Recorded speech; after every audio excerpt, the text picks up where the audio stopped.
Bonsoir Jean-Claude Pomerleau. Bonsoir Céline. Merci d'avoir accepté mon invitation. Ça fait plaisir. Ce soir, c'est la suite de l'émission qu'on a rediffusée lundi le 4 février, dans laquelle tu parlais de péréquation. C'était une émission du 9 avril 2018. Et ce soir, on va l'analyser en profondeur parce que le contexte bouge beaucoup. Et tu as annoncé une crise constitutionnelle venant de l'Ouest. Et le 26 janvier 2019, Antoine Robitaille écrivait un article dans le Journal de Montréal où il parlait de ce que toi, tu avais annoncé déjà, c'est-à-dire qu'au mois de mai ou au printemps, il y aurait des élections en Alberta et que le Parti conservateur de Jason Kenney était pour prendre le pouvoir.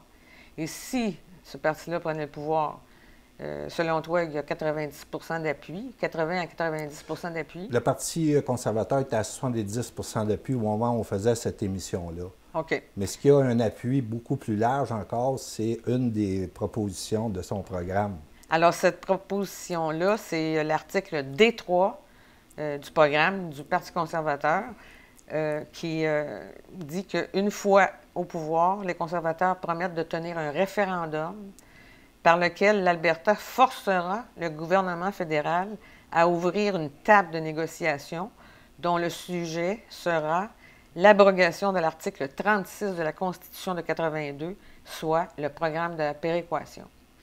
Et si ce référendum-là s'avère gagnant, il active l'obligation de négocier, définie par la Cour suprême dans son célèbre renvoi sur la sécession de 1998. Est-ce que l'Alberta a un rapport de force favorable pour forcer Ottawa à ouvrir une ronde constitutionnelle? Ce que le Québec n'a jamais réussi à faire en passant. Ben oui, c'est évident que le Québec, quand on se souvient Couillard qui a juste évoqué ça, puis donc c'est une fin de non-recevoir. Pourquoi? Parce qu'une ronde constitutionnelle, il faut comprendre, la dernière fois qu'il s'en est joué une, c'était autour des accords du lac Meech. Et puis l'échec de ça, pour ceux qui sont plus jeunes, l'échec des accords du lac Meech, c'était pour reconnaître certains pouvoirs, 5 en fait, pour le Québec. Et puis, c'était pas des pouvoirs, comprends-tu, qui pèsent vraiment, là, avoir 3 juges à la Cour suprême ou une garantie par rapport à la proportion de la population francophone au Canada, etc., dans la représentation. C'était vraiment le minimum. Puis, quand ça l'a tombé, parce qu'il y a eu un refus de reconnaissance de la société distincte qui était le thème, OK, et non pas la nation, il faut faire la distinction. Alors là, il y a eu une réaction au Québec, puis là, il y a eu une vague bleue qui a monté. Mais là, tu sais, comme inespéré. Parce que là, on comprend que le mouvement souverainiste, après la défaite de 80, puis tout ça, il était dans la misère, puis ça levait pas, là, tu sais. Mais là, il était rentré dans la stratégie du bourrisme pour voir s'il pouvait réformer la fédération, etc. Et donc, c'est ça qui a échoué. Et là, le Québec réagit, mais très fortement. Et donc, à cette époque-là, les sondages, ils ont monté jusqu'à 60 pour le oui. Là. Il y avait une part d'émotion là-dedans, mais quand même, OK? Et c'est ce qui va mener ce 60 %-là, après, aux années 90, où Jacques Parizeau reprend le pouvoir, puis là, il s'en va en référendum, puis là, c'est kiff-kiff. Et donc, le fédéral, l'idée d'ouvrir la porte à une discussion constitutionnelle, tu comprends que ça ne les intéresse pas. Ils sont comme tétanisés à l'idée, à la perspective que le Québec reçoive encore un coup, se fasse claquer la porte et que là, la réaction, ça soit que c'est définitif. Là. OK? Ça changerait complètement la dynamique politique et ça porterait l'option souverainiste là, vers le haut, mais peut-être à un niveau où il y a une fracture définitive pour eux autres. Alors, Ottawa est conscient de ça. Okay? Et donc, quand le Québec vient frapper à la porte, peu importe pourquoi, il n'y a pas aucune chance d'ouvrir cette porte-là pour une ronde constitutionnelle. Maintenant, l'Alberta, c'est autre chose. L'Alberta, c'est autre chose. L'Alberta, la question qui se pose, c'est est-ce que l'Alberta est dans un rapport de force favorable pour imposer ça? On comprend qu'il s'attaque à l'article qui a constitutionnalisé la péréquation. Okay? Il s'attaque à ça. Donc, Constitution, là, tu veux modifier l'article de la Constitution. Là, tu veux ouvrir la Constitution. Okay? Là, tu comprends-tu que Ottawa... Mais est-ce qu'ils sont dans un rapport de force pour le forcer? Parce que c'est dans la terminologie exacte de leur programme, c'est forcer. C'est pas demander. OK? Une différence entre les deux. Hein? Oui. Eux autres sont dans un rapport de force qui est favorable. Et puis pour arriver à comprendre ce rapport de force favorable-là de l'Alberta, il faut comprendre que l'Alberta a transformé le Canada. OK? Transformer le Canada pour en faire un État pétrolier. Puis peu importe qui est au pouvoir à Ottawa. Alors donc, on va voir, je vais revenir parce que je vais t'expliquer comment je suis arrivé à voir comment la géopolitique de l'énergie au Canada a finalement fait son œuvre, puis a mené à une dislocation qui n'est pas statutaire, qui n'est pas formalisée, mais qui est une dynamique politique qui couvre, puis on va le voir. Moi, je suis arrivé à ça, à m'intéresser aux pipelines au Canada et au pétrole à partir d'un moment où je suis tombé sur un texte de M. René-Marcel Sauvé. Et puis, lui, c'est un texte qui datait, là, OK? C'était ça fait une dizaine d'années passées. Et puis, lui, il disait que la politique, là, les débats sur les idées, c'est pas là que ça joue. C'est des intérêts, puis des rapports de force, puis des effectivités, dépendamment des rapports de force, de quel côté ils tombent, là, les choses changent concernant les statuts. Alors donc, ça, c'est une chose. Puis là, il disait du Canada, lui, dans ce texte-là, il disait le Canada va imploser éventuellement. Pourquoi? Parce que l'État fédéral, c'est un État arbitraire. Et les provinces sont des États naturels. Et puis, dans la mesure où ces provinces-là montent en puissance, ils vont trouver que le carcan fédéral, là, ça leur nuit. Moi, personnellement, je lis ça, puis je suis un peu sceptique, OK? Je dis, gars, oui, il hallucine peut-être, là, tu sais. Mais sauf que c'est structuré son affaire, puis bon, à partir de là, je me suis mis à observer l'évolution du Canada, OK? L'évolution du Canada par rapport aux intérêts puis aux rapports de force de ces provinces-là. Parce qu'on sait que pour nous, là, au Québec, on a toujours pensé que, bon, toutes ces provinces-là, Ottawa, c'est comme le mur de roc, OK? C'est le mur de roc par rapport au Québec, puis on ne peut pas penser que si nous autres, on enlève le Québec de l'équation, puis on se met juste à observer qu'est-ce qui se passe là dans le roc, il y a des fissures dans ce mur-là. Et puis, là, en 2007, le montant en puissance, le facteur de montant en puissance de ces provinces-là, OK, juste, c'est le pétrole. Parce que le pétrole, les ressources appartiennent aux provinces, et donc c'est leur levier de puissance. Et puis, qui en a? Il y avait Terre-Neuve, il y avait l'Alberta, mais un peu Saskatchewan. Alors, on regarde ça, et puis, le premier qui est arrivé sur l'écran radar, pour moi, c'est Terre-Neuve. Il y avait, en 2007, Daniel Williams.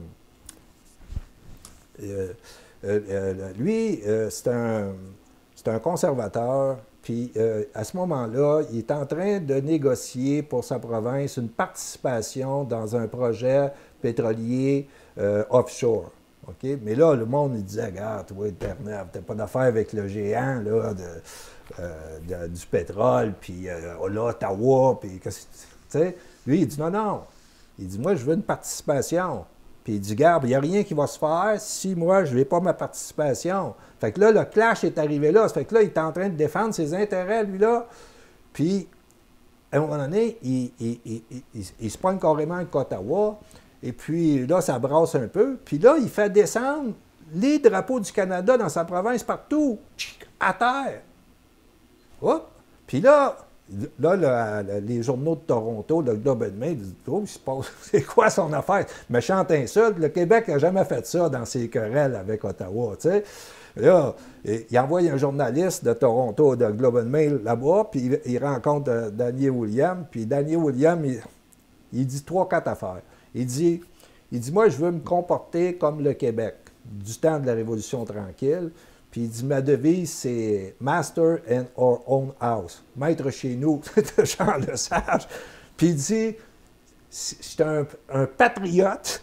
T'as pas, là. Puis en dernier, il dit aux journalistes, il dit, si j'avais été là au référendum de 48-49 qui a fait rentrer Terre-Neuve dans la Confédération, il dit, j'aurais voté pour l'indépendance. Comprends-tu? Fait que là, je commence à réaliser que M. Sauvé, oh, ça a de l'allure son affaire. Ensuite, la scène se déplace à l'ouest avec l'Alberta. L'Alberta est en montant en puissance dans les années 2000 avec la montée du prix du pétrole, puis aussi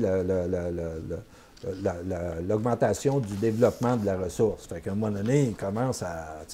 Alors, il faut se souvenir que l'Alberta s'était fait imposer un programme énergétique par Pierre Elliott Trudeau à la fin des années 70, début 80, où le prix du pétrole avait monté beaucoup. Et là, Trudeau avait fait une loi pour aller chercher des surplus de profit de l'Alberta. Fait que, à cette époque-là, il n'était pas encore assez costaud en Alberta pour dire, regarde, on va faire le clash. Sauf que ce qui se passe, c'est qu'à l'élection fédérale de 2008, là, le pétrole a passé 100 $. Eux autres, OK? Et là, il arrive, Stéphane Dion a pris le pouvoir, chef du Parti libéral du Canada. Et puis là, il y a un programme, lui, électoral pour l'élection de 2008 qui s'appelle le Tournant vert, qui est un plan. En réalité, son plan pour sa campagne, c'est sur l'environnement. Alors donc, là, la réaction à l'ouest, c'est là, tu as l'Alberta, puis tu as la Saskatchewan qui voit y arriver un peu le plan national de l'énergie de Pierre Elliott Trudeau. C'est-à-dire qu'eux autres, ils ont un programme à Ottawa, le Parti libéral, qui va venir nuire à nos intérêts énergétiques. C'est ça qui se passe, là. T'sais. Fait que c'est là qu'arrive le fameux clash que personne n'a remarqué au Québec, mais qui est une menace séparatiste. Ben oui. Il y a un temps très fort, OK? C'est que il va y avoir une déclaration commune du premier ministre de l'Alberta, du premier ministre de la Saskatchewan. C'est rapporté, c'est le 9 août 2008. C'était rapporté dans le Globe and Mail, un petit paragraphe, et que, à un moment donné, eux autres, ils ont dit... en réalité, il s'adressait à n'importe qui, mais il s'adressait au Parti libéral de Stéphane Dion. Ce n'était pas le Parti conservateur qui était leur ennemi, comprends-tu? Fait que, ils ont dit, si quelqu'un veut nuire à nos intérêts énergétiques, ils mettent l'unité du pays en jeu. Regarde. Par la suite, parce qu'en 2008, on n'a pas de réponse du Parti libéral de Stéphane Dion. Mais en 2012, je pogne une information. Stéphane Dion, il dit « Ah oui, à l'élection de 2008, il y a des conseillers qui m'ont dit « Ouais, il fallait rentrer dans, tu sais, relever le gant, tu sais, sur l'Alberta, tout ça. » Puis il dit ça aurait mis, ça aurait nuit à la cohésion sociale du Canada. OK? La cohésion de la guerre, c'est l'unité canadienne. Oui, c'est ça que c'est, là, tu sais. Mais lui, il va parler de la direction, puis Ignatieff va arriver. Alors, Ignatieff, lui, il arrive, OK, puis là, je surveille, puis là, je tombe. Il était à Vancouver, il fait une déclaration, puis c'est très clair. Il dit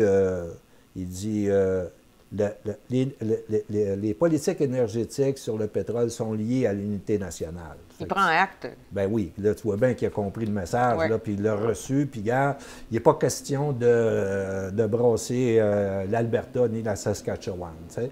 Fait que tu vois, là, que le rapport de force, il commence à devenir effectif pour l'Alberta, puis en tout cas, les provinces qui ont des intérêts pétroliers. C'est ça qui se passe. Mais là, le gars qui vient après, Ignatieff, qui est-il? Justin Trudeau. Oui. Et lui, il fait quoi?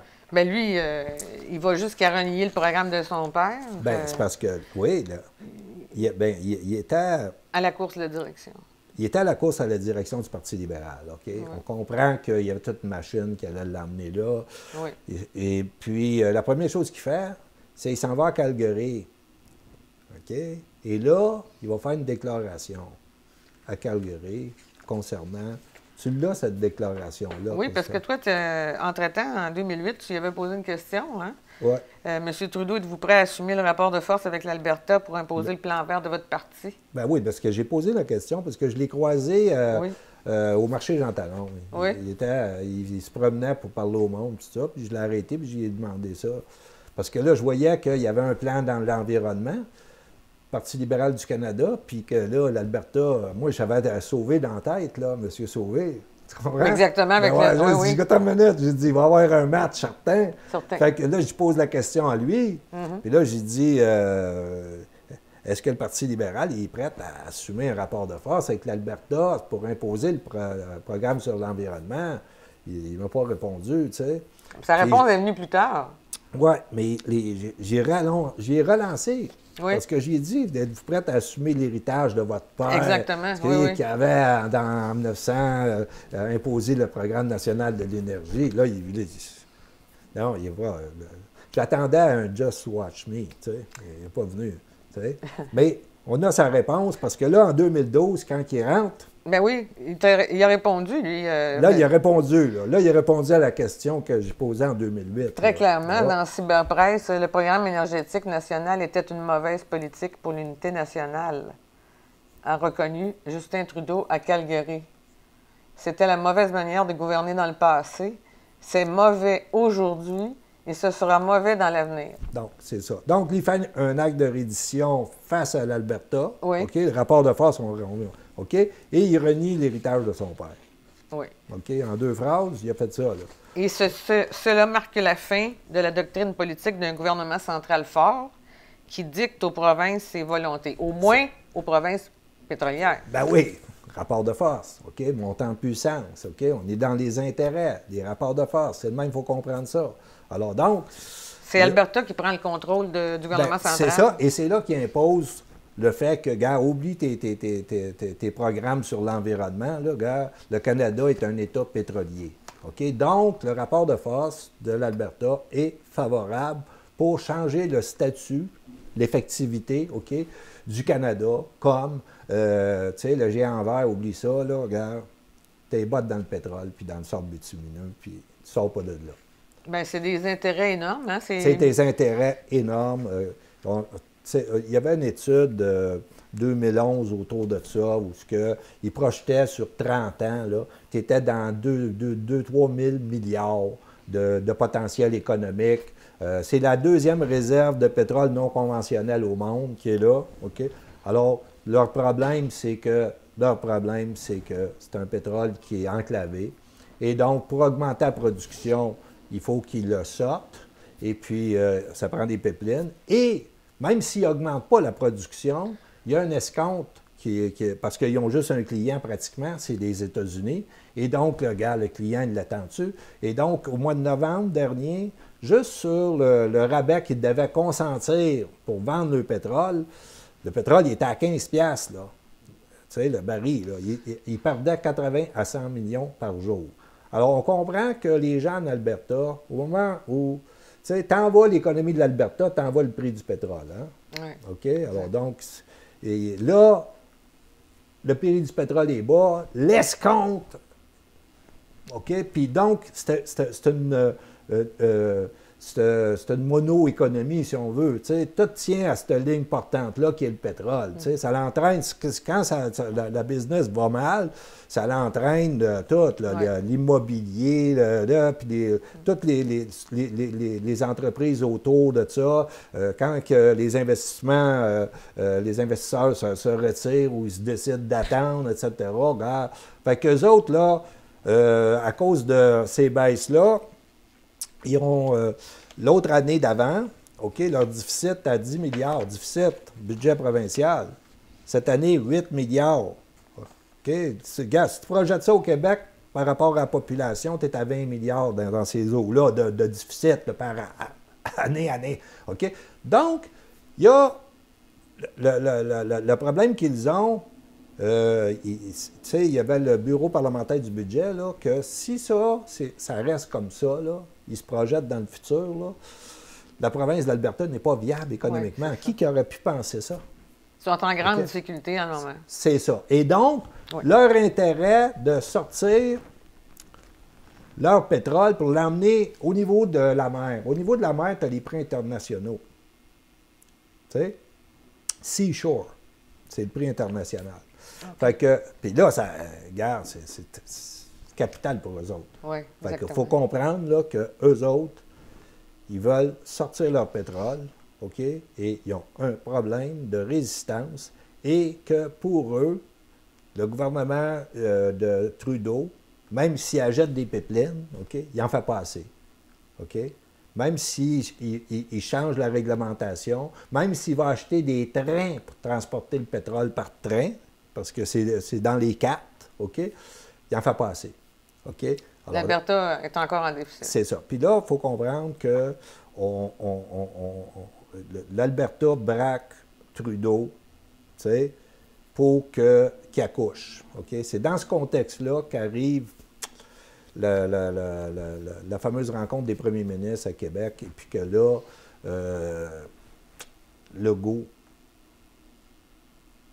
sort sa fameuse phrase. C'est ça. Pétrole sale. C'est ça. Alors donc, pétrole sale, puis 48 heures après, l'annonce des paiements de péréquation, le Québec reçoit 1,4 milliard de plus l'année précédente. C'est ça, qu'il monte à 13 milliards, mais regarde, là, tu vois le lien entre pipeline, péréquation.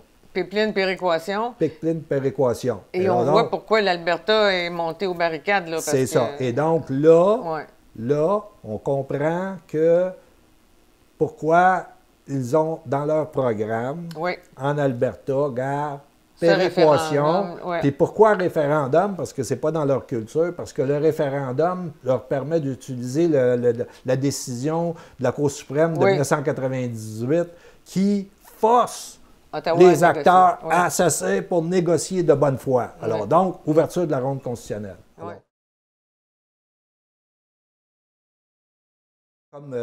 Comme Robitaille l'amène, là, sa présentation, il est à l'essentiel, là, tu sais, les acteurs, puis ça va jouer, puis c'est inévitable. Okay? La table est mise. La table est mise, c'est la bonne expression. La table est mise, puis le Québec, il s'assied où, là? C'est ça. En même temps, il y a deux camps qui se forment. Nécessairement. Nécessairement. OK, on sait. OK, deux camps, tu sais, c'est sûr que... C'est lesquels? OK, bon, mais là, tu as l'Alberta. L'Alberta n'est pas toute seule, parce que tu as l'Ontario de Doug Ford qui est là en arrière puis qui pousse, que j'ai lu dans les journaux de Toronto, qu'il ne peut pas reculer parce qu'il y a 90 % du monde en Alberta qui vont voter pour. Là. Lui, il ne peut pas dire j'ai fait cette promesse-là puis en réalité, c'est plus tard. Non, non, ça, c'est tout de suite. OK? Ils sont malins. Ils sont malins. OK? Alors, il y a le Manitoba. OK? Il y a le Nouveau-Brunswick. Le Nouveau-Brunswick, le premier ministre, présentement, est en train de faire l'union de toutes les provinces contre le Québec pour forcer le passage d'Énergie-S. OK? Tu vois, là, c'est sérieux, là. C'est des gros intérêts. OK? Alors donc, il y a deux camps. Et puis l'autre camp, l'autre camp, c'est un Trudeau. OK? Trudeau, lui, il ne veut pas ouvrir la Constitution. Alors, il veut défendre la péréquation. Il veut défendre la péréquation. Alors, il va y avoir des élections à l'automne. Ces élections-là, en Alberta, sont au printemps, ils s'en viennent, OK? Entre-temps, l'Alberta va être en train d'activer son agenda politique, son ordre du jour. Et puis là, Trudeau fait quoi? Alors, lui, Trudeau, pour éviter d'ouvrir la Constitution, on peut imaginer qu'il peut faire une entente secrète avec eux autres pour dire, OK, la péréquation, regardez, on ne peut pas toucher à l'article constitutionnel, mais on peut jouer sur les critères, les paramètres qui font que le Québec va en avoir bien moins. Alors, ce qu'il y avait eu de plus... Ça, c'est une possibilité, OK? Je spécule, OK? Oh oui. OK? Parce que lui, on comprend que Trudeau ne veut pas toucher à la Constitution. Il ne veut pas avoir le lac Meach 2.0, là. Hein? Le résultat puis la montée, tu comprends? Il va avoir les votes des Québécois. Puis il va avoir les votes des Québécois. Donc, il passerait pour le gars au Québec qui défend les intérêts du Québec parce que la péréquation, blablabla, OK? Et là, le problème qu'on a, c'est... Au Québec, les acteurs, tu sais, je veux dire, le Parti libéral puis QS, regarde, on tasse ça, là. Ce qui est important, là, ceux qui pourraient se positionner, là, c'est la CAQ. Position de la CAQ, c'est déjà que dans leur programme, ils veulent avoir le rapport d'impôt unique, OK? Et ils ont l'appui du Parti conservateur du Canada, qui, aujourd'hui, va présenter une motion au Parlement fédéral à Ottawa pour que chacun des partis qui est là se commette puis disent on ne veut rien savoir de ça ou on l'appuie. OK? Alors donc, il va y avoir le Bloc et le Parti conservateur ensemble et les autres, ils vont dire non. Puis il veut que ça soit clair pour que dans l'opinion publique au Québec, ils voient que c'est Trudeau qui refuse le rapport d'impôt unique. Non, ce rapport d'impôt unique-là, ce que ça veut dire, c'est que tu donnes la plateforme technique, OK? Tu collectes les impôts, puis tu envoies une part à Ottawa. OK? Alors, donc, si tu arriverais dans un deuxième temps à dire, OK, on récupère notre impôt, bien, tu as déjà ta plateforme qui est là, c'est que tu fais juste ne pas envoyer ton argent à Ottawa. Donc, si la CAQ est dans cette logique-là de premier temps, deuxième temps, je ne le sais pas. OK, je ne peux pas te dire, ils ont tous pensé à ça, mais le premier temps, objectivement, servirait cette stratégie-là. Ça, c'est clair. OK? Ouais. Ça, c'est la CAQ. Ils ne vont pas, la CAQ, sortir puis dire parce qu'ils ne savent pas qui va prendre le pouvoir. Alors, ils ne peuvent pas se mettre à dos carrément un parti qui pourrait être au pouvoir à Ottawa. Okay? Mais une chose est sûre, c'est que si les libéraux prennent le pouvoir, ils vont faire payer le prix au Québec. Sur la péréquation, sur les transferts sociaux. Ça, c'est ce qu'ils ont fait après le référendum de 1995, couper les transferts sociaux. Le Québec a été obligé de faire sa campagne sur le déficit zéro, puis ça a laissé des marques pour longtemps, pour plusieurs personnes, etc. Donc, on voit qu'ils ont les instruments en main à Ottawa pour te faire mal. Et ils vont le faire si les libéraux sont au pouvoir. Ça, c'est... Donc, la CAQ, ils ont le rapport d'impôt unique et ils veulent mettre fin par équation, la CAQ. Mais en augmentant la richesse au Québec. Tu vois? Mais là, ils veulent le rapport d'impôt unique, ils veulent mettre fin par équation, ça fait qu'ils ont comme deux portes entrouvertes pour une stratégie qui pourrait être jouée par le Bloc. Alors, le Bloc, le problème qu'on a, c'est que le Bloc, ils sont pas... En tout cas, c'est pas clair comment ils comprennent cet enjeu-là, si même ils ont lu le texte de Robitaille, puis ils l'ont compris. Puis qui ont compris la question qui est à la fin de ce texte-là, c'est qu'est-ce que vous allez faire, là? Tu comprends-tu? C'est quoi? Vous êtes à la table, de quel côté? Du côté de Trudeau? Imagine le Bloc est du côté de Trudeau. Pour la Constitution 82, pour le statu quo. Parce que la Constitution de 82, finalement, c'est une très bonne affaire parce que ça protège nos intérêts, notre gros BS qui nous vient par la péréquation. Tu comprends? Et présentement, je peux te dire une chose, les souverainistes, la plupart, je dirais la majorité, sont dans cette logique-là qu'il faut protéger notre droit à la péréquation en attendant d'être indépendant. OK?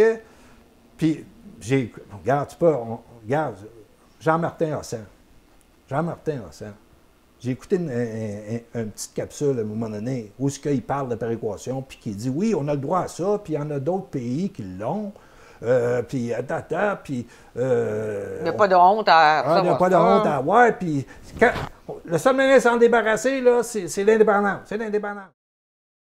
Tout d'abord, la péréquation, ce n'est pas une invention miracle du Canada. Là. Dans plus de la moitié des pays de l'OCDE, encore une fois, ces pays riches de la planète, il y a des systèmes de péréquation. Et la péréquation canadienne est une des moins généreuses d'ailleurs. C'est l'avant-dernière moins généreuse, en fait, dans le classement. Il y a des pays où c'est 4 fois plus généreux qu'au Canada, la péréquation. Mais de toute façon, on ne dépend pas de la péréquation. La réalité aujourd'hui, c'est que les provinces qui ont du pétrole contribuent et les provinces qui n'ont pas de pétrole en reçoivent. Parmi celles qui en reçoivent, on dit souvent que c'est le Québec qui en reçoit le plus, d'où l'espèce de mythe qu'on est des quêteux et qu'on reçoit un gros chèque. Sauf que par personne, on est ceux qui en recevons le moins si on exclut l'Ontario qui vient tout juste de commencer à en recevoir. Donc par personne, on reçoit beaucoup moins de péréquation qu'ailleurs. Sauf que ce chiffre-là multiplié par 8 millions, évidemment, ça donne un gros chèque. Mais c'est par personne qu'il faut regarder ça. Les provinces maritimes et les autres provinces qui en reçoivent beaucoup plus que nous par tête de pipe. Et la péréquation aussi, le jour où on sera un pays souverain et qu'on va annuler et, disons, éliminer tous les dédoublements de ministères qu'il y a, parce qu'on paye 2 fois pour chaque ministère, il y en a un du Québec puis un du Canada. Le jour où on fera ces économies-là, ça vaut beaucoup plus que la péréquation en tant que telle. Donc la péréquation, c'est une forme de compensation partielle pour les coûts qu'on encourt d'appartenir au Canada. Donc c'est surtout pas une raison pour rester dans ce pays-là. Ce qu'il faut faire, c'est garder notre argent chez nous, éliminer tous les dédoublements puis avoir encore plus d'argent dans nos poches qu'avant. Donc la péréquation, c'est un mythe et il faut vraiment s'en détacher. L'indépendance, demain, c'est en 2019, pas tellement d'actualité, mais ce qui est d'actualité, c'est... L'indépendance d'Alberta et de l'Ouest, par exemple. Bien, c'est qu'on a présentement la capacité de jouer sur la péréquation. Okay? Ouais. Et donc, le Bloc, le Bloc, il peut être dans la logique de Jean-Martin Hossan, qu'on vient d'entendre. J'espère. Il peut sortir les souverainistes de cette logique-là. Bien, c'est parce que là, regarde, il faut qu'il se fasse une tête, OK? Et rapidement. Et rapidement. Parce que là, l'élection de l'Alberta, ça l'amène le thème. OK? Parce que là, l'élection de l'Alberta, ça va nous intéresser. OK? Parce que nos intérêts sont en jeu et c'est des intérêts majeurs pour le Québec. Puis le référendum gagnant de là-bas. Regarde, les jeux sont faits. Alors, faites-là votre référendum, c'est ça qui va arriver. on embarque. C'est ça. Bien, nous autres, oui. Si le Bloc se fait une tête assez rapidement, savoir la péréquation, on est dans le camp de l'Alberta pour ouvrir la Constitution, mais naturellement, tu ne peux pas dire au monde, on va renoncer à 13 milliards, puis... juste parce que, regarde, c'est de l'argent fédéral, tu sais. Non, c'est ça. Donc, là, on revient à tout l'ensemble de la péréquation, ça vient de où? Tu sais? Et là, à quelles conditions on pourrait, le Bloc, le Parti québécois, OK? Et c'est sûr que la CAQ aurait intérêt à ce qu'eux autres poussent plus loin le bouchon sans que la CAQ, ça se remette à dos les partis fédéraux. OK? Donc, eux autres, là, pour pousser le bouchon, ils pourraient dire, voici, la péréquation, ça a été mis en place par Ottawa pour remplacer le manque à gagner du pouvoir de taxation direct qui appartenait au Québec, okay, qui a été cédé par Godbout durant le temps de la guerre pour l'effort de guerre, et que le Québec n'a pas réussi à ramener, sauf une partie, on va y venir, une partie, mais nous, tout simplement, ce qu'on veut, c'est récupérer notre pouvoir de taxation directe, OK, et garde ton BS. À cette condition-là, le Bloc se déplace vers l'Alberta et dit, nous, on est dans le camp du oui pendant ce référendum-là. L'importance de ça, stratégiquement, c'est que tu n'es pas en train de te mettre du côté de Trudeau, parce qu'eux autres, ils ont 2 cibles à l'ouest. Trudeau, le Québec. Fait que là, tu dis, non, non, tire pas sur moi, je suis dans ton camp, on va tirer sur Trudeau ensemble. Hop! Tu comprends? Et là, tu as ta ronde constitutionnelle, parce que là, ils sont obligés, ils sont forcés. Ils sont forcés. Et là, tu n'es pas dans la position du tata qui dit, oui, je vais avoir mon chèque de BS, garde ma paye. Tu sais, donne-moi ma paye, garde ton chèque de BS. Okay? On peut même obtenir le rapport d'impôt unique. Bien, non, mais c'est parce que là, tu as toute la dynamique qui s'ouvre. C'est ça, exactement. Tu comprends-tu? Mais une dynamique où, au lieu d'avoir toutes les provinces contre toi, ouais, à un moment donné, comme dans le cas du lac Meech, c'est ça qui s'est refermé, là, tu as l'Alberta, qui est dans un rapport de force avec le gouvernement central, et puis toi, tu es là, puis c'est eux autres qui deviennent nos alliés. C'est des alliés objectifs. Objectif. Okay? Le problème qu'on a, c'est qu'on a des souverainistes qui baignent dans le progressisme, dans de gauche, tout ça. Puis là, les conservateurs, tu sais. Mais les conservateurs, c'est tes alliés objectifs quand tu es dans une compréhension que tu es dans des affaires d'État et que l'État du Québec a des intérêts à défendre, puis voici la stratégie, et c'est tout. Et la dynamique sert, c'est une dynamique de rupture. C'est une dynamique enclenchée par l'Alberta, qui est une dynamique de rupture du cadre constitutionnel, la cage constitutionnelle de 82. Fait que la cage à castor pourrait s'ouvrir direct là. Tu sais? Fait que tu comprends ça. Alors donc, le problème, c'est cette incapacité-là du mouvement souverainiste de comprendre la politique comme des affaires d'État. Alors, nos ennemis, c'est eux autres. Hein? I saw the enemy and it is us. Il veut dire, pour le moment, ça ressemble à ça. C'est terrible. Les médias, puis les libéraux. Puis bon. Maintenant, qu'est-ce que ça change? Oui.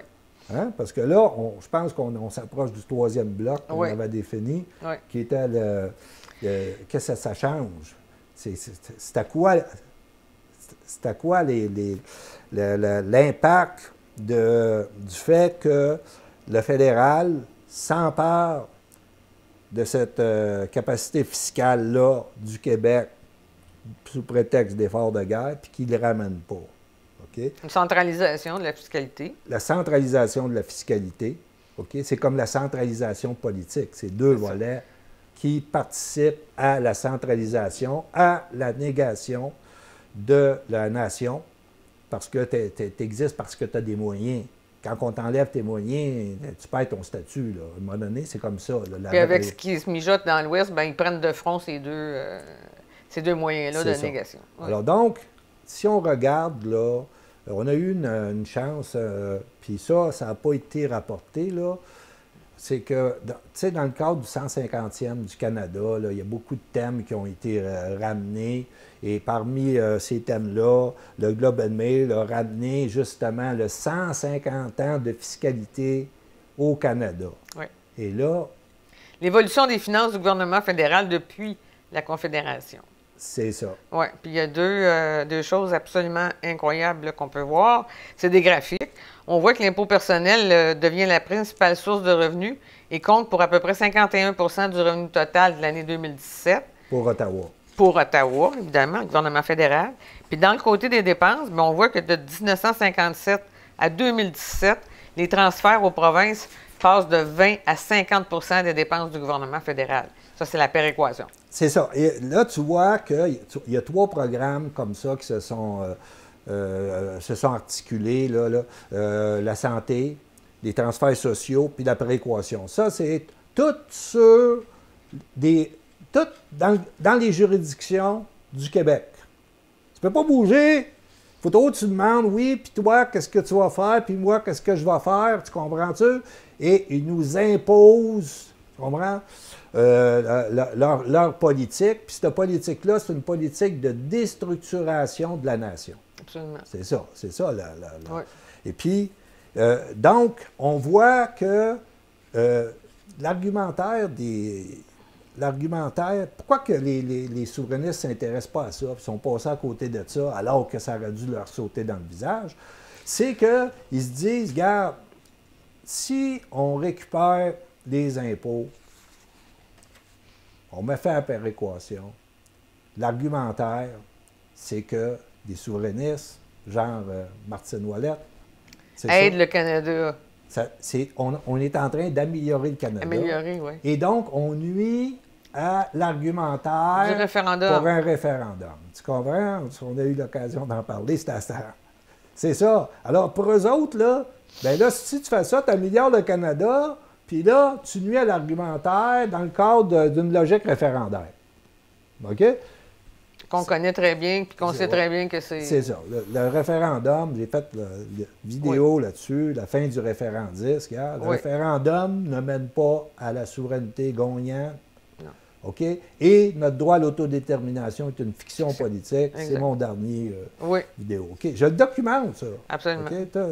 Parce que je ne suis pas dans le business de faire des chroniques d'humeur. Je travaille là-dessus avec des documents pour produire une conclusion à partir d'une grille géopolitique. Puis là, si on n'est pas dans la géopolitique quand on parle de la souveraineté du Québec, là, tu sais, je veux dire... La réelle politique. Ben oui, c'est ça. Alors donc, l'argumentaire des souverainistes, c'est pour ça qu'ils ont de la misère à se faire une tête. Ils se disent, ouais, mais on va nuire à l'argumentaire. Bon, il faut en finir avec ça. OK? Il faut en finir avec ça. Rentrer dans la réalité, c'est que la seule chose qui mène à un changement de statut, c'est les rapports de force. OK? Si le Québec est dans un rapport de force favorable, dans une dynamique politique où, premièrement, on fait sauter la cage constitutionnelle de 82 avec des alliés, et après ça, on joue nos cartes. Okay? C'est ça l'affaire. T'sais? Et donc, dans ce cadre stratégique-là, c'est que si tu prends... Le potentiel est énorme, on l'a vu, là, OK? C'est le grand levier fiscal du Canada.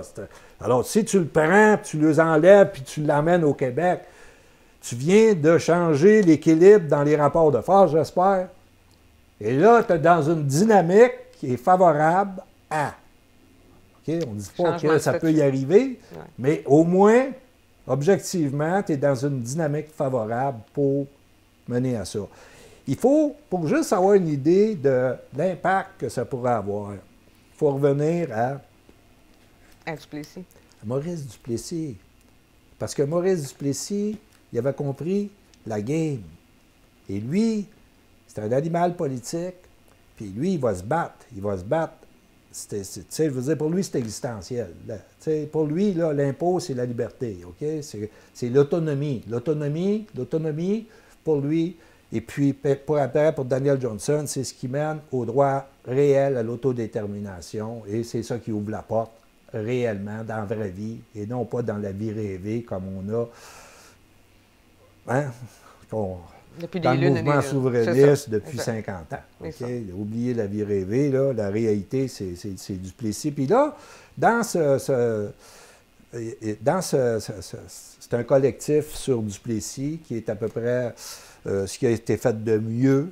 Et puis que là, on sort de la propagande du Grand Soir qui était la propagande de Trudeau, de Cité libre et du Devoir aux années 50-60. OK? Puis là, on rentre dans la réalité. Là. Et puis là-dedans, ils disent sur Duplessis, quand il réussit en 1954 à arracher parce qu'il l'a imposé. OK? Il n'a pas négocié. Il a arraché 10 % des impôts. Et l'impact que ça a eu, je t'ai envoyé un extrait de Duplessis. Ben oui, c'est juste pour dire au monde l'impact que 10 % a eu de la récupération des impôts du Québec. Pour l'instant, personne ne mesure les répercussions futures de cette grande victoire autonomiste. Ce sera après 1960 que le gouvernement Lesage utilisera ce levier financier pour réaliser les grandes réformes qui feront entrer le Québec dans la modernité. Ça, c'est un auteur qui dit ça. Oui. Puis il y en a un autre qui... Et l'autre dit il faut être redevable à Duplessis d'avoir préservé l'autonomie gouvernementale du Québec et assurer le maintien du sentiment qu'ont encore les Québécois de former une nation. Tu vois que c'est lié, là. Et c'est pas ce qu'on a l'habitude d'entendre sur Duplessis. Hein? Non, mais c'est parce que, regarde, quand tu regardes avec un regard géopolitique, tout ça, ça te saute au visage. Il disait aussi, Duplessis, par cette décision unilatérale, avec comme arbitre ultime la population, venait de renverser la stratégie centralisatrice élaborée depuis les années 30. L'impôt provincial était la brèche qui allait permettre au Québec de faire sa révolution tranquille dans les années 60. Ça, c'est deux auteurs différents, parce que ça, c'est un collectif. OK? Puis Conrad Black, dans sa biographie de Duplessis, il dit que c'est lui qui a permis au Québec de devenir un État. Tu C'est tous des éléments de potentialité qui fait que en 1960, il y a une révolution tranquille, puis cette révolution tranquille-là, elle va créer une dynamique, puis elle va porter des acteurs politiques qui, au départ, sont fédéralistes, puis qui vont se transformer en souverainistes, entre autres, et ça va amener un mouvement souverainiste, un parti souverainiste de masse qui prend le pouvoir. Tu sais. Sauf que il n'était plus dans le cadre stratégique de l'Union nationale.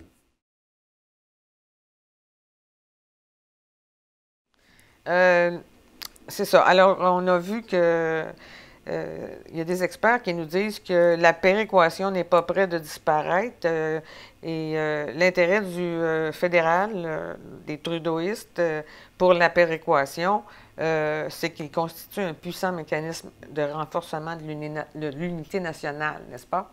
Oui, c'est ça. Et Ottawa est tenu de verser des paiements de péréquation. Ça, c'est inclus dans la loi constitutionnelle de 82. Alors, on s'aperçoit bien que les revenus qu'il encaisse, que le fédéral encaisse, et les paiements de transfert qu'il fait aux provinces constituent une tutelle. Ben oui, mais ça, c'est des quatre experts.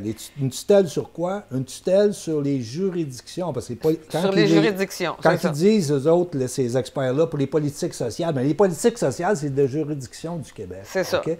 Alors donc, là, eux autres, ça, c'est des chercheurs dans le cadre de la logique fédéraliste qu'on connaît, là. Grassement payés pour écrire ces choses-là. Ben oui, c'est ça. Sauf qu'ils nous disent une vérité. Oui. C'est que c'est lié à l'unité du pays, là, tu sais, ben oui. L'unité nationale. Tu fais sauter la péréquation, tu fais sauter l'unité du pays. Ben oui, ben c'est parce que là, tu as mis en cause. Tu as mis en cause, en tout cas, sérieusement. Oui, c'est ça. Okay. Alors donc, le Parti conservateur du Canada là-dedans, le Parti conservateur du Canada et la CAQ, parce que là, il faut finir avec eux autres, je pense, parce que c'est très intéressant. L'évolution. L'évolution, oui. Parce que là, on voit que le courant passe entre le Parti conservateur et la CAQ. Même qu'il y a un conseiller spécial pour les affaires canadiennes qui est un conservateur qui a été engagé par le gouvernement, par la CAQ. OK? Ça, c'est pour... tu sais... Ça veut dire que les atomes... oui, ça veut dire que la communication passe en haut, là. Exact. Tu comprends? Et puis que le Parti conservateur, pour gagner le pouvoir, il doit arracher des comtés aux libéraux au Québec. Ça, c'est garanti. Tu comprends? C'est assez clair. OK? Oui. Alors donc, c'est pour ça que les conservateurs cèdent sur l'impôt unique. Tu sais, le rapport d'impôt unique, ils sont d'accord avec ça, puis même qu'ils vont présenter une motion pour forcer les partis à la Chambre des communes à se commettre là-dessus.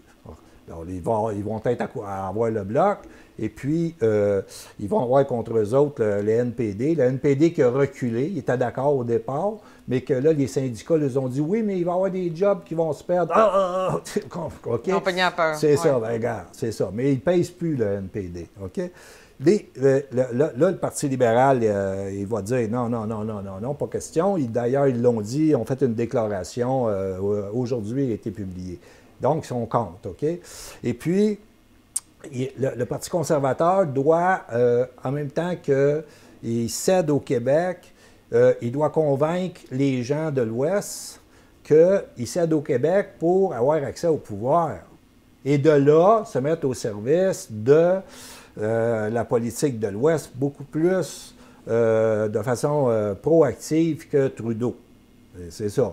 Alors, eux autres, on se souvient qu'au début, je t'ai dit, dans l'Ouest, ils ont deux cibles. Hein? Ils ont Trudeau puis le Québec. C'est ça.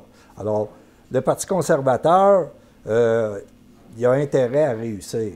OK? Il a intérêt à réussir. Il y a... Puis en plus, attends une seconde. En plus, c'est que là, le Nouveau-Brunswick pousse, comme tu as dit, pour faire repartir Énergie-Est. Oui. Et la CAQ, là-dessus, en 2012, était en faveur. Oui, mais regarde, la CAQ, là où ça peut accrocher pour la CAQ,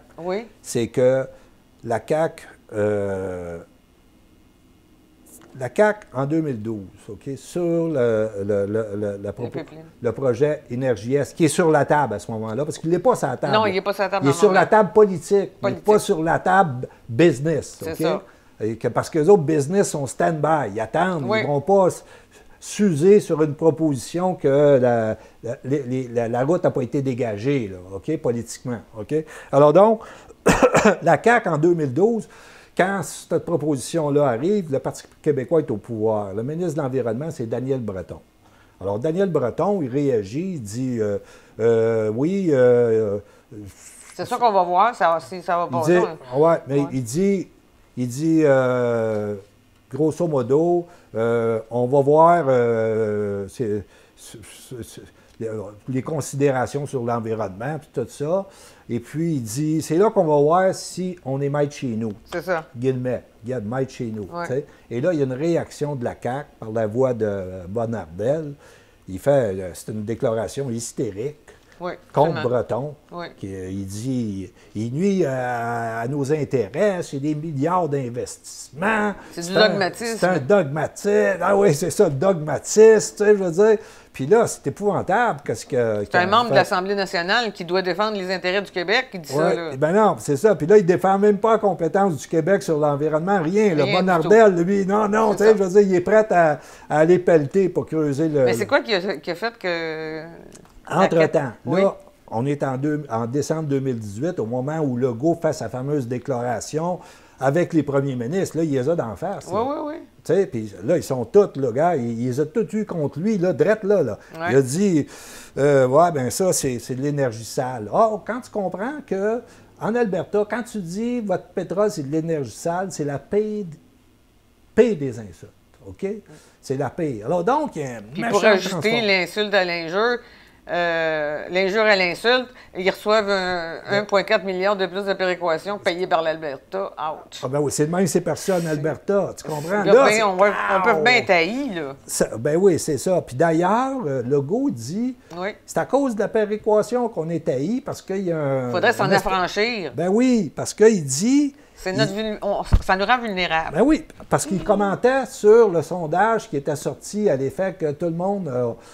dans les autres provinces, ils ont peu de considération pour le Québec, OK? Très peu. C'est ça, très peu. Très, très peu, gars, tu es dans la marge d'erreur, tu sais. Oui. C'est ça. Fait que là, il dit, cette péréquation-là, ça nuit à nos intérêts, OK? Ils veulent l'enlever, OK? Là, il va avoir peut-être l'occasion de le faire, OK? Mais tout ça, là aussi, ça veut dire que c'est un peu de la provocation pour dire... Mais pourquoi que... Ben oui. Mais pas... Pourquoi qu'il provoque? Parce qu'entre-temps, entre 2012 puis l'élection, ce qui s'est passé, c'est qu'il y a des gens, des souverainistes, des gens qui sont réalistes, pragmatiques, OK, qui ont compris que le référendum, cette patente-là, c'était une illusion, ça n'avait pas de réalité. Les autres, ils ont décidé d'aller s'investir à la CAQ pour dire qu'il faut sortir les libéraux de là, c'est une fatalité pour le Québec.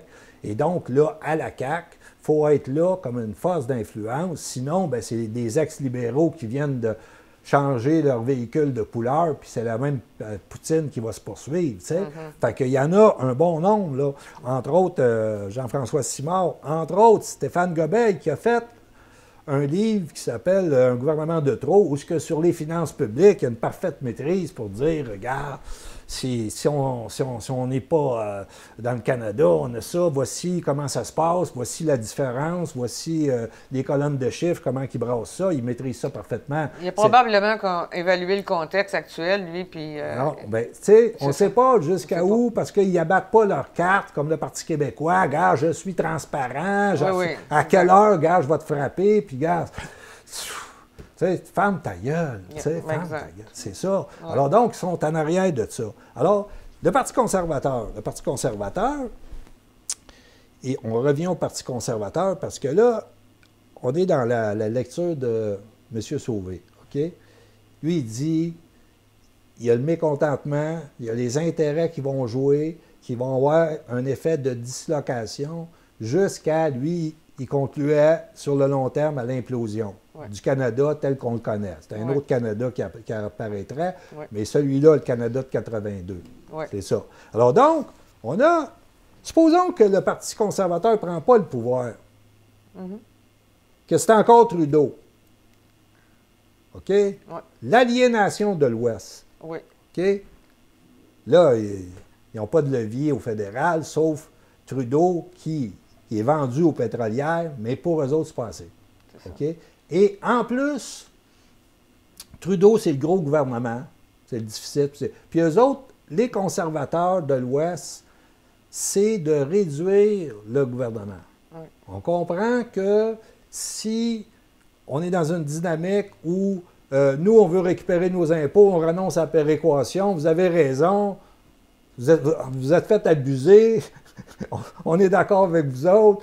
Tu comprends? On rebrasse la Constitution, et là, tu as des règles de revision de la Constitution, là, 6 provinces, 50 de la population, ou l'unanimité, ou des ententes administratives. Là, ça peut jouer de différentes façons, OK? Puis là, tout ça, c'est analysé dans le programme de la CAQ. Ah oui? Oui. Tu vois que, gars, ils ont été assez loin pour dire comment ça pourrait se jouer, puis où ça pourrait se jouer. OK? C'est ça. Donc, dans l'Ouest, eux autres, le Trudeau gagne. Là, il y a... C'est pas fini là pour eux autres. Ils ont un autre. Non. Là, parce que dans l'Ouest, c'est sûr qu'il y avait une aliénation, etc., puis il y avait du mécontentement. Mais à un moment donné, ils ont pris le pouvoir avec Harper, puis ça a temporisé. Mais là, Trudeau fait monter la sauce, là, tu sais. Puis là, avec un peu de piment du Québec, Ouais. on s'en rajoute. Et là, on serait dans une situation où, aujourd'hui même, dans le National Post, il publie, c'est un sondage Angus Reid. dans quatre provinces de l'Ouest, la Colombie-Britannique, l'Alberta, Saskatchewan, Manitoba. OK? Alors, les autres, ils se disent, sur la scène fédérale, OK, si le Parti conservateur, mettons, faillit à sa mission de reprendre le pouvoir puis de se mettre au service de l'ordre du jour de l'Alberta, Oui. OK? Oui. Qu'est-ce qui arrive? Il dit, si... Là, ils font apparaître, pour les fins du sondage, un parti politique hypothétique, mais, check bien ça, ce parti politique-là, il réunirait les 4 provinces de l'Ouest. Ah, Un nouveau parti politique. ouais, Hypothétique pour l'instant. oui, mais qui réunirait les 4 provinces de l'Ouest. Et OK? en faveur duquel 68 des Canadiens C'est- de ces provinces-là. Oui. Bien, les autres, ce qui arrive, c'est que là, ils font le sondage, ils ont appelé ce parti-là The Western Canada Party. OK. Western Canada Party. Là, tu vois que sur la scène nationale, ils renoncent à un parti national. C'est un peu comme le Bloc québécois, mais le Bloc de l'Ouest. C'est ça. C'est ça que ça serait. C'est ça. Exact. OK? Et là, tu vois la dislocation. Oui. Parce que là, il y aurait juste le Parti national, le Parti libéral. Les autres, c'est des partis régionaux qui mettent en cause cette proposition politique-là qu'on a, le Canada de Trudeau de 82. Bon, alors donc, on va dire aux gens...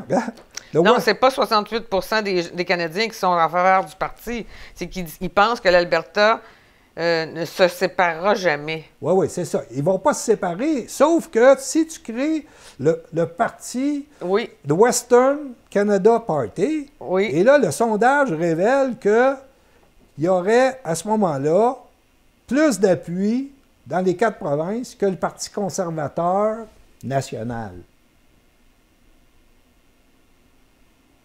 Ça peut être dangereux. Bien, c'est dangereux, certain, parce que là, ils ne sont plus représentés dans un parti national, mais ils sont représentés comme quand que le Bloc représentait le Québec. Ils unissent leurs forces. C'est ça. Et là, tu vois l'effet de dislocation. Et là, dans le cas du pétrole, tu vois que si ça, c'est regroupé, le pétrole albertain est comme désenclavé vers l'ouest, vers le marché asiatique. On est dans la géopolitique du pétrole, des pipelines. Absolument. Tu comprends ça? Absolument. C'est ça. Puis, le Parti libéral, lui, dans ces 4 provinces-là, recueillerait 15 %. Ça veut dire qu'il ne pèserait rien. Là. Tu vois, Oui. tu vois dans quelle dynamique politique que tu es. Les partis nationaux ne réussissent pas à refléter ou représenter ce que l'Ouest espère. Ben oui, c'est ça. C'est leur agenda à eux, là, leur ordre du jour à eux. C'est ce qu'ils ont vu dans le sondage en plus. Fait que c'est là qu'on est. Tu Exactement. vois que, pour revenir à M. Sauvé, puis tout ça, puis l'évolution vers une dislocation, il y a comme une dislocation de fait, parce qu'il y a eu un renversement des rapports de force en 2008. On en a parlé au début sur l'élection, la menace séparatiste, la réaction du Parti libéral du Canada, il se couche. Et là, le Canada devient un pétrostate. Mais ce Canada-là, pas capable de livrer à la hauteur des intérêts des provinces pétrolières de l'Ouest. Et là, tu comprends Solution. ça? Solution. On regroupe les forces. On regroupe les forces. Un parti. Un parti. Puis là, on pourrait imaginer une fusion de ces provinces-là. Puis là, tu t'en vas vers un pays qui est viable. D'ailleurs, ouais, 3 blocs. Hein? Ben oui, puis gare, avec la deuxième réserve de pétrole au monde, une sortie sur le Pacifique, gare, tu comprends? C'est ça, là. OK? Ouais. Ça évolue exactement comme M. Sauvé le prévoyait.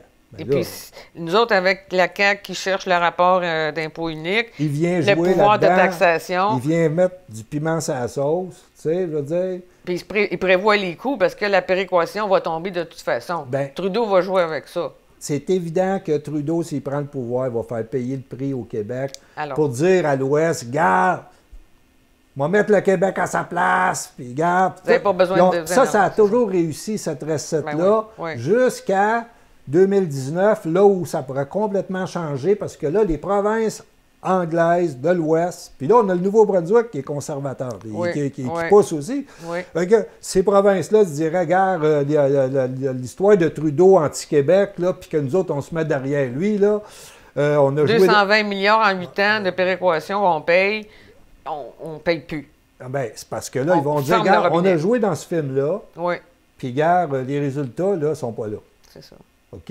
Et que Québec, et puis parce que là, il y a un autre parti en Alberta qui est en train de germer. C'est un parti autonomiste avec des slogans qui viennent du Québec. OK, oui. Égalité ou indépendance. Égalité ou indépendance. C'est pas ça que regarde, tu comprends-tu qu'ils évoluent, eux autres, puis que finalement, leur modèle, ce ne sera pas le Canada de Trudeau, mais peut-être le Québec de la Révolution tranquille. Ouais. Puis eux autres ont un très bon rapport, un rapport de force très favorable. À ce moment-là, on devient un peu une référence. Oui. Sauf que Énergie Est, il ne passe pas. Mais il n'est pas dit que dans un méga deal, OK, pour faire sauter la Constitution de 82, Québec ne pourrait pas jouer Énergie Est. Bien, avec des conditions comme la Colombie-Britannique a demandé. Si on n'a pas des conditions-là, ils ne passent pas. Oui, mais ça, c'est la Colombie-Britannique. C'est des conditions qui sont monétaires. Mais nous, on n'est pas dans ça. On est dans un gain politique absolument majeur. OK? Majeur. C'est possible que ça se rende jusque-là. Parce que ça va venir sur la table de négociation. C'est évident que l'Ouest, avec le Québec à la table, qui dit, le Québec dit « je suis avec vous autres contre la péréquation », ben, ils vont dire « regarde, il faut que tu sois avec nous autres pour l'Énergie Est ». Mais ça, regarde, c'est pas ça à la table en 2019. Comment? Tu peux le tasser. Bon, on verra quand il va y avoir un projet concret sur la table. C'est possible. C'est possible. Là, on est un peu dans la spéculation, mais en réalité, pas tellement. Pas tellement parce que c'est des intérêts qui sont là, sont majeurs. C'est permanent, puis tout ça nous ramène à la géographie. Tu sais, je veux dire, c'est un cadeau de la géographie qu'eux ont, c'est de l'énergie sale. Nous autres, on a de l'énergie propre. Qu'est-ce que tu veux que je te dise? Puis dans le moment, c'est encore l'énergie sale qui a le... Bien, c'est parce que, comme disait Clausewitz, on a la politique de sa géographie. C'est le mot de la fin. Et puis, s'il le faut, on reprendra un autre... Oui, parce qu'on va voir les épisodes. Oui, on va suivre ça. Si on est loin de la cible. Exactement. Merci beaucoup, Jean-Claude. Ça me fait plaisir.